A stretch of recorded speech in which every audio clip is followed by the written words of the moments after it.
Hey y'all, it's your girl Ashanti B and welcome to Ashanti B TV. I'm just gonna jump right in today. Okay, so I watched this Netflix series called Made.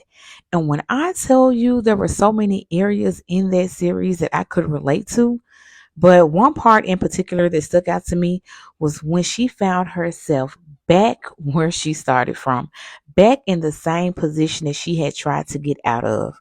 And when I tell you, I resonated with that so much because I, in the past, have found myself back at ground zero, trying to get up, trying to make it happen again.